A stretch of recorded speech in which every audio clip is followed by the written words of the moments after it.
براتون با آرایشی که بهتون قول داده بودم انجام بدم براتون با اون هایش سایه. اول میام یا با کانسیلر و یا با بیس سایه. من بیس سایه‌ام مک هستش، میزنم پشت چشمم. مطمئن بشید که وقتی بیس سایه کانسیلر میزنید خوب بخوابونیدش پشت چشمتون. مطمئن بشید که با دستتون حتی گرمتره میخوابه روی پشت چشمتون. بعد حتما با پودر بخوابونیدش پشت چشمتون.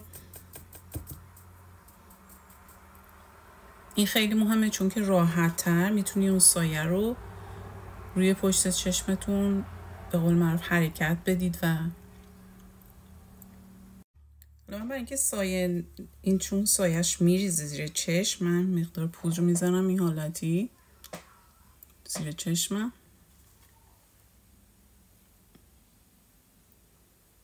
شما میتونید چسبم بزنید، ولی این روشی که من برای عروسامم استفاده میکنم و استفاده میکردم. بعدش که پاکش میکنید خیلی قشنگتر میشه اون سایه زیر چشم. حالا با یه براشی که این حالتیه، من سایه مک استفاده کردم. خب من اومدم اول با این رنگ، یه رنگ شما میتونید از هر رنگی که میخواید استفاده کنید. و اومدم با این حالتی، ببینید اینجوری حتی اومدم زیر اینجای چشم. خب بعد پاکش کردم با هلم و بعد دوباره اینو خوابونی حالتی اینقدر این کارو کردم تا خوب بخوابه یک دست بشه پشت چشم. و حتی اینجوری هم این حالتی اینجا. حالا با یه براشی که این حالتی فلته به قول معروف پهن سرش، میام با همون رنگی که شروع کردم. خب میام و زیر چشمم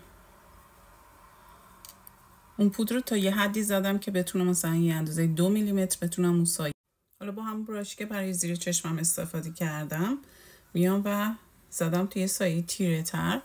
و این حالت این حالتی از این گوشه چشمم به چشمم حالت دادم.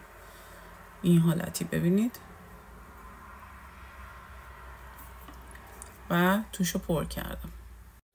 حالا من یه براش عوض نمی کنم که کارتون رو سخت تر کنم، ولی بعد اومدم با همین براشی که سرش پهن هست اومدم و اینو با این قاطی کردم و زدم این حالتی اینجا.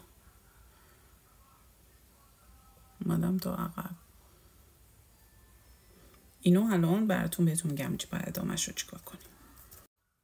حالا با همون براش اولی اینو میام این حالتی، هیچی هم بهش نزدم. خب میام و اینو میخوابونمش پشت چشم. اگه احساس کردید سایه‌تون خوب نمیخوابه یه کوچولو بزنید توی اون سایه.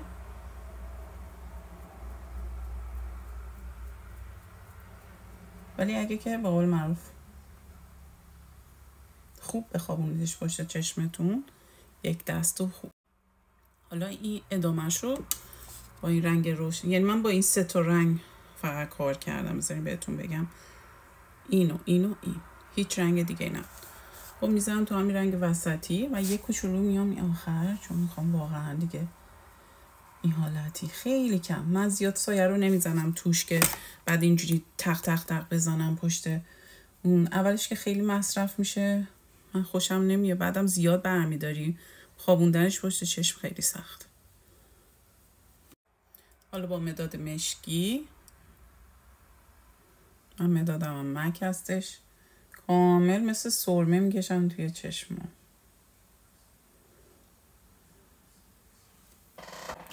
موجامو فر میکنم.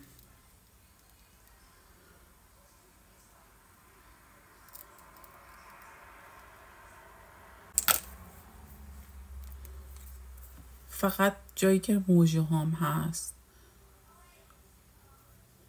روی موجه هامو پر رنگ کنم. شما میتونید با مدادم بکنید این کارو. من فقط این کار میکنم که موجه هام پر رنگ تر بشه در واقع، چون روش موج مصنوعی میاد روش. یادم رفت بهتون بگم باز با این پر رنگ تر زیر چشمم یه بار دیگه میام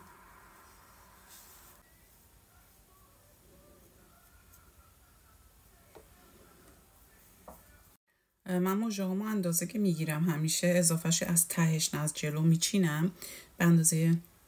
بعضیاشون مثلا اندازه چشمم هست ولی بعضیاشون نیست. خب بعد اینکه حتما این حالتش بکنید، چسبش بزنید و بذارید یه چند مخصوصا اول آخرشو بیشتر چسب بزنید و بذارید یه حدود 30 ثانیه 1 دقیقه بمونه، بعد بزنید پشت به چشمتون. خب برای این آرایش حتما باید یه موژه پر و بلند داشته باشید. خب الان این نکته که میخوام بهتون بگم یعنی خیلی مهمه، یعنی برای هر آرایشی موژه که میذارید حتما مطمئن بشید که هیچ جا فاصله نمونه. من الان دیدم یکم اینجا فاصله هست، بینش با خط چشم تیره میکنم. خب اینجا هم همینطور.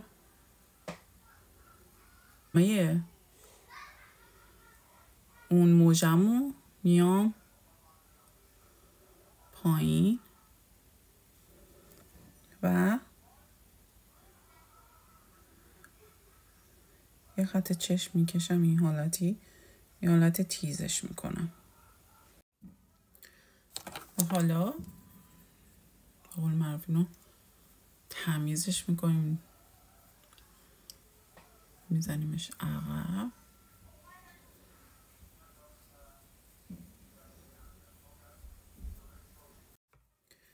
یه کار دیگه که بهتون پیشنهاد کنم همیشه انجام بدید بعد از اینکه موژه میذارید، حتما یه ریمل بزنید، بس کنید موژه خودتون رو به